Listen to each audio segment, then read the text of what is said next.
시청자 여러분 안녕하십니까. 이몽수의 정상회담 2부 시작하겠습니다.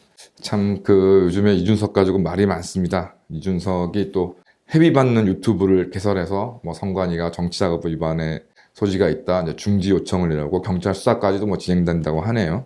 그래서 중앙선거관리위원회에 따르면 정치자금법상 국회의원이나 후보자 등 정치 활동을 하는 사람이 정치 활동을 목적으로 개설해 운영하는 소셜미디어를 통해 후원금을 받는 행위는 금지되어 있다라는 입장을 밝히고, 이준석이 이제 월 990원을 최하한으로 해서 이제 회비를 받아서 유튜브 채널을 운영하겠다는 것이 이제 이런 위반의 소지가 있다라는 점을 밝혔습니다. 지금쯤 다 아시겠지만 안철수 씨 조용하세요라는 또 논란이 있었죠. 그래서 6일 안철수가 이제 국회 앞 식당에서 기자들과 이제 점심을 먹는데 이제 4일날 11월 4일날 부산에서 이제 인요한 혁신위원장에게 이제 이준석이 영어로 말한 것을 이제 거론하면서 반대로 생각하면 교포 2세에게 미국 정치인이 한국말을 얘기하는 건 너는 우리 구성원으로 인정할 수 없다는 헤이트 스피치다. 또 적어도 의사에게는 닥터 린튼이라고 했어야 되는데 미스터 린튼이라고 하는 것은 이제 대놓고 무시한 거다. 이준석이 영어를 잘 못하는 것 같다. 이런 식으로 얘기를 속된 말로 뒷담화를 한 거죠. 그랬더니 마침 그 옆방에서 이제 이준석도 이제 밥을 먹고 있었는데 갑자기 이제 안철수 씨 이제 이야기가 들리니까 안철수 씨 조용히 하세요라고 고함을 쳤다. 그러면서 이제 안철수 씨 식사 좀 합시다. 안철수 씨 좀 조용히 좀 하세요. 이런 식으로 고함을 쳤다는 겁니다. 그러니까 이준석 측은 참 사석에서 본인 바로 뒤에서 험담하는 이야기가 바로 들리니까 이를 제지하기 위한 것이었다라고 얘기하는데 여기에 대한 평가는 제가 좀 이따 하겠습니다. 아시는 것처럼 이준석은 과학고를 졸업하고 하버드를 졸업했습니다. 그래도 대중 앞에 등장할 당시에는 꽤 젊었었죠. 젊다, 젊다, 아는 척한다, 잔재주좀, 말재주 좀 부린다. 알고 보니까 또 아버지가 유승민의 또 친구고. 근데 문제는 이제 대중들이 이준석이 하버드 출신이라고 하니까 무조건 호강, 무조건 지지하는 면이 있었습니다. 근데 계속 대표가 얘기했죠. 도대체 이준석이가 하버드를 졸업하고 뭐를 했는가?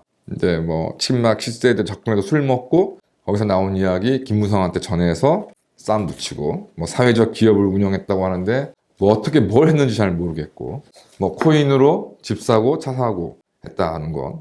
그래서 계속 저희가 의문을 제기했지만 코인으로 산 거는 맞는 것인지. 그러다가 이제 그 당대표가 되고 나서 이제 젊은 세대의 성대결에 주목해서 이러고 저러고 또 뻐꾸기 날리고 그런 것들이 좀 기억이 나고, 제가 이제 이준석이가 떠든 것 중에 좀 유일하게 좀 100% 동의했던 이야기는 이준석은 하여튼 모병제는 결단코 반대한다는 입장을 드러낸 적이 있습니다. 요거는 하나는 옳은 얘기라고 해서 요거 하나 말고는 크게 동감 가는 이야기도 없었습니다. 이준석이가 당대표가 되는데 당시에 조선일보 역할도 상당했습니다. 세대교체가 필요하다 하다 하면서 젊은 세대한테 맡기면 맡겨야 된다는 동에서 이준석이 당대표 되는데 조선일보가 상당한 여론을 조성했던 것 맞습니다. 지금은 무슨 생각인지 잘 모르겠네요. 현재 지금 이준석은 성매매, 증거인멸 등의 혐의로 수사를 받고 있는데 정치 탄압이라고 주장할 뿐 뚜렷하게 어떤 이유를 또 얘기하지는 않고 있습니다. 본인에 따라 얘기에 따르더라도 대표가 되어서 여기저기 다니면서 술 먹었던 것은 사실인 것 같습니다. 도대체 하버드에서 뭘 공부를 했길래 한국의 현실 타계에는 이런 방구도 없고 이런 정치, 정쟁에만, 특히 그것도 자기 세력 내 내부 정쟁에만 몰두하는지 알 수가 없습니다. 이래도 국민들 중에 또 상당수는 하버드를 졸업한 거 아니냐. 그래도 하버드를 졸업했는데 뭔가 다를 것이냐 긍정을 합니다. 그러니까 아인슈타인이 천재라고 하는데 그 천재가도 상대성 이론이라는 당시의 어떤 이론 체계를 뛰어넘는 그런 이론을 정립하고 주장하니까 세계적 인물로 인정받는 것이지, 아인슈타인이 무슨 대학을 나와서 인정을 받는 건 아니라고 생각합니다. 더군다나 아직까지도 이제 사망한 지도 꽤 시간도 지났지만 혁신 이런 걸 얘기할 때 항상 스티브 잡스가 얘기하는데, 스티브 잡스는 우리나라 치면 득보답 대학 출신입니다. 우리나라에 현재 블라인드 채용이니 뭐니 말만 모성할 뿐이지 여전히 성업 중인 학업파리가 여전합니다. 연예인도 학벌을 팝니다. 연예인이 학벌을 파는 것과 자기 예술하는 거가 뭔 상관이 있는지 모르겠습니다. 여기에 이제 우리나라 학벌에 또 하나 큰 축이 서울대, 그 중에서 법대를 할 것인데요. 서울대 법대를 가보신 분들은 아시겠습니다만 서울대 법대에 근대 법학교육 100주년 기념관이라는 게 있습니다. 이제 이게 뭘 의미하는 거냐면 서울대 법대의 뿌리가 1895년에 있었던 조선의 법관 양송서, 근대적인 법관을 양성하겠다는 이제 기관을 세웠는데 거기에 이제 뿌리가 있다. 그것이 이후에 법학교, 전수학교, 경성법학전문학교, 경성제국대학 법문학부 법학과, 그리고 서울대 법과대학, 그다음에 이제 로스쿨이 시행된 이후에는 서울대학교 법학전문대학원으로 이어진다라고 주장을 하는 겁니다. 그래서 그 이제 1895년 법관 양성소에서 뭐 양성된 법관이라고 해서 그 이제 해금 일사 사건의 유명한 이준 열사가 대한제국 법관이기에 이 서울대 법대의 어떤 시조격이다라는 내용도 있습니다. 과연 그렇게 볼 수 있을지 저는 의문입니다. 뭐 그 맥이 전혀 관련이 없지는 않겠지만 뭐 여러분이 아시는 것처럼 서울대라는 것 자체가, 그 중에서도 법대도, 서울대 법대는 경성제국대학교의 법학부, 정확히 말하면 법정학부로 제가 알고 있습니다. 그 이제 일본은 지금도, 우리나라에도 예전에는 이제 법대와 정치학과가 결합해서 이제 법정대학교로 이렇게 되어 있었는데요. 일본 같은 경우는 뭐 지금은 제가 모르겠습니다만은 최근까지도 도쿄대학 같은 경우에 이제 법정학부라고 그래서 이제 법학과 정치학이 묶여 있는, 그래서 어떻게 보면은 법이라는 것이 어떤 정치의 일환이고 또 정치의 결과가 법이라는 걸 봤을 때 사실 참 법학과 정치학이 뗄래야 뗄 수는 없습니다만은 현재 지금 우리나라에서는 서울대학을 비롯해서 법학과, 뭐 법학과 자체가 이제 학부가 사라졌기 때문에 뭐 단순 비교할 수는 없습니다만은 법대와 정치학과가 다 분리되어 있습니다. 그래서 우리나라에서 법을 하는 사람들은 정치를 모르고 정치를 하는 사람들은 법을 무시하는지는 모르겠습니다. 어쨌든 뭐 서울대학교 자체가 모체가 뭐 이러고 저러고 이야기를 해도 경성제국대학에 있기 때문에 뭐 서울대 법대도 당연히 경성제국대학 법학부가 근본적인 연안으로 봐야 되지 않을까 하는 게 제 생각이고요. 근데 결과적으로 서울대 핵심 모체가 뭐 경성제국대학임은 부정할 수는 없지 않느냐라는 생각입니다. 그러니까 저는 이런 문제에 대해서 뭐 부끄러워한다거나 뭐 청산할 역사로 생각하지는 않습니다. 뭐 그 연원이 그렇다는 것 뿐이니까요. 그런데 뭐 이를 굳이 뭐 이런 현실을 애써 부정하고 분칠하는 것도 문제라고 생각합니다. 그런 뭐 어떤 면에서 상당히 부정적인 면을 서울대가 가지고 있는 것을 인정을 해야 향후 어떻게 올바른 대학 연구기관으로 설 것인가가 출발되기 때문이라고 생각합니다. 그럼 이제 이른바 학벌이라는 게 도대체 무엇일까? 개인적으로 저는 이제 사회학과를 졸업했습니다만은 개인적으로 서울대 법학과를 나왔던 사람들, 다니는 사람들을 뭐 아주 많이는 아니지만 간혹 많이 접하고 친밀한 관계를 맺었습니다. 전부는 아닌데 서울대 법대를 들어간 사람들의 상당수가 정말 어마무시한 두뇌를 소유하고 있죠. 뭐 기억력, 분석력, 예측력, 거기에 노력, 또 거기에 아주 드물지도 않고 아주 흔하지는 않지만 또 인성까지 갖춘 사람들도 보았습니다. 그러니까 이런 사람들을 보면 정말 뭐 두뇌도 엄청나고 노력도 열심히 하고 뭐 인성도 나쁘지 않고, 일단 이런 사람 볼 때마다 뭐 어떤 시기심을 느낀다기보다 뭐 어떤 범접할 수 없는 능력을 가지고 있구나, 내가 어떤 부러워할 수 있는 정도의 수준이 아니구나라는 생각을 들었습니다. 그런 사람을 여러분도 알고 계시죠. 그러니까 제가 대표를 볼 때 그런 생각을 많이 듭니다. 저렇게 많은 양의 정보를 저렇게 빨리, 저렇게 꾸준하게 또 자기 생각을 실현하기 위해서 정말 모든 것을 바치는 그런 모습들을 가진 사람들이, 비슷한 성향의 사람들이, 법대 출신들이 많았던 것으로 기억합니다. 그러나 결과적으로 이게 법대를 그래서 그런 능력이 있다는 것 자체로 사람을 평가하는 것은 저는 문제라고 생각합니다. 뭐 어떤 사람을 뽑을 때는 그런 걸 고려해야 되겠지만, 선거를 할 때도 당연히 고려해야 되겠지만은, 결과적으로 어떤 생각을 가지냐, 그래서 어떠한 행동을 하느냐, 또 그러한 생각과 행동이 얼마만큼의 지속성과 일관성을 가지고 있느냐라는 것이 이제 저는 가장 중요한 기준이라고 생각하고요. 이에 대해서 과도한 긍정, 그래도 서울법대를 나왔으니까, 내지는 과도한 부정, 뭐 서울법대 그까짓 거 뭐 집안 좋고 뭐 배경 좋고 그래서 서울법대 들어간 것이고, 그 다음에 뭐 서울대 법대라는 게 식민지의 지배도구를 양성했던 것도 아니냐, 뭐 이런 식으로 과도하게 부정하는 것도 저는 당연히 모두 틀리다고 생각하고요. 그런 것들을 대표적인 게 이준석이가 보여주고 있지 않습니까? 누가 뭐라 그래도 하버드 대학이라는 데가 제가 뭐 함부로 낮게 평가할 수 있는 학교가 아닌 것은 분명하지만, 하버드 대학이 그런 거지 이준석이 그런 것도 아니고요. 그 다음에 뭐 안철수 같은 경우도 서울대, 의대, 그 다음에 세계 최고의 명문 MBA하는 와튼 스쿨을 나온 사람입니다. 참고로 트럼프도 와튼을 나왔습니다. 어쨌든 이제 서울대 법대 출신들이 대한민국을 예나 지금이나 이끌고 가고 있다는 현실은 우리가 부정할 수가 없습니다. 그렇지만 그들이 과거 지금 그렇게 비판들을 하고 있는 권위주의 체제에 얼마나 저항했는지, 또한 그 이후에 노무현, 문재인으로 이어지는 좌빨 반역 정권에는 또 얼마나 저항했는지, 얼마나 이를 수정하기 위해서 노력했는지 우리가 잘 알고 있습니다.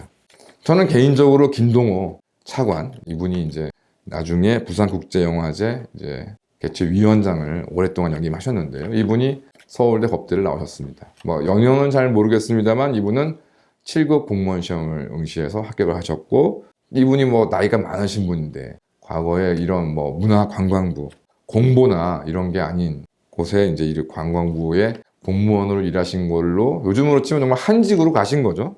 그렇게 이제 계셨는데 이분은 그쪽에서 계속 일을 하시다가 이제 차관을 끝으로 이제 은퇴를 하시면서 이제 관련된 분야인 이제 부산국제영화제의 개최를 이제 담당하는 이제 이런 일을 하셨는데, 결과적으로는 초년에는 뭐 그 당시에 먹고 살기도 어려운데 뭐 영화 예술 이런 게 무슨 큰 메리트가 있었겠습니까? 근데 세월이 지나고 사회가 바뀌고 하다 보니까 이제는 이제 누구보다도 아주 유명한 세계적인 영화인의 한 사람으로서 살아오셨고, 이제 뭐 그것도 이제 요즘은 이제 그만두셨긴 하셨습니다만은 뭐 이런 분, 또 이른바 뭐 인권 변호사의 대표라고 보여지는 이제 조용래 변호사가 서울대 법대 출신인데요. 장기표 선생하고도 이제 대학 동기인가로 알고 있습니다. 그래서 이분에 대해서 뭐 인권 변호사라 그래서 뭐 부천 성고문 사건 이제 그 피해자라고 했던 권인숙이 지금은 이제 국회의원을 하고 있는데요. 하여튼 뭐 그런 것들로 많이 얘기합니다만, 저 개인적으로는 참 조용래 변호사가 정말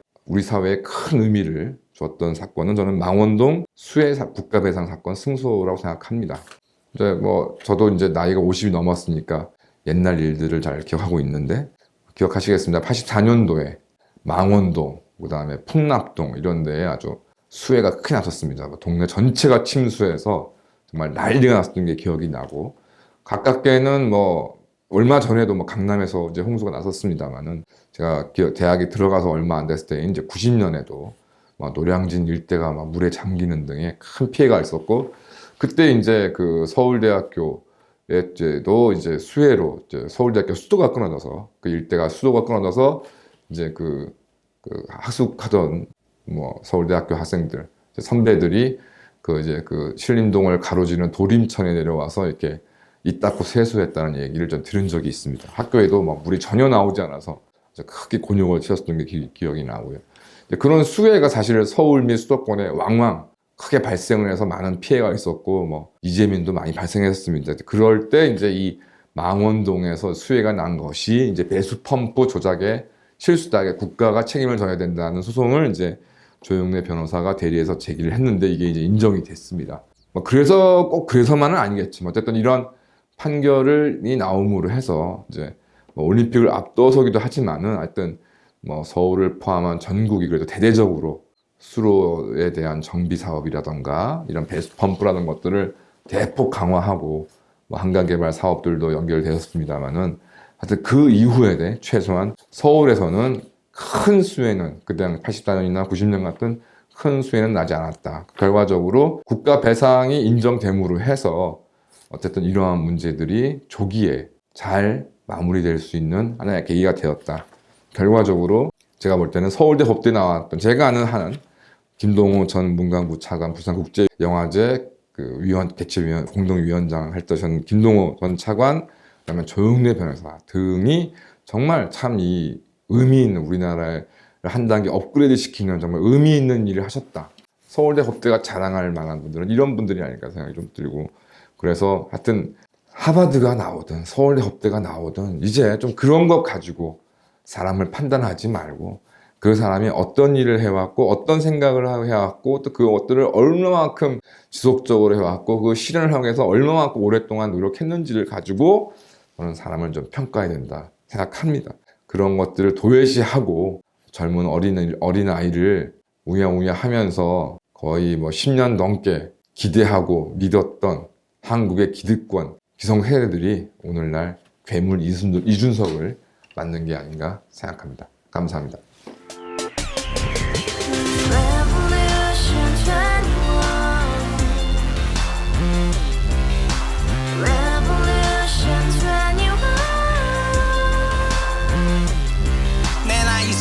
월세 30 코인빚만 300 서울에 온 지 벌써 10년 아둥바둥 버텼지만 여전히 난 반지 하에 제왕 곰팡이 연문제약 내비랑 깡통망통 완전히 폭망 90원 창문만큼 작아진 내 꿈 연애 결혼 내 집 모든 게 헛꿈 1년 전 떠난 여친 울며 말했지 같이 써봤자 평생 가본 게 꼭꼭꼭하지 Revolution 21 가바후스 700 나도 소유주 Revolution 21 가바후스 700 나의 소유주 택시기사 우라부지 마트 캐셔 울어무니 우리 집안 다 털어봤자 후줄 그래 개선민 내 미래 거기서 팍 끝난 거지 팍더 이상 노력 따윈 괴물이 스펙 찾아서 말리 비오는 날 알바 잘려 맨날 학원 날 개쳐 빨려 밤비 내리는 양화대교 홀로 걷고 있을 때 현수막에 아로 새겨진 평당 700짜리 아파트 다 같이 소리 질러 혁명 21 Revolution 21 가바후스 700 나도 소유주 Revolution 21 가바후스 700 나의 소유주 You and I, we live together in the house. Brand new day, and your dream had just begun. Revolution 21, only hope and happiness. 너의 곁에 내가 영원히 지금까지 정치인들 입만 열면 찝찝찝 개소리 멍멍멍 쳐다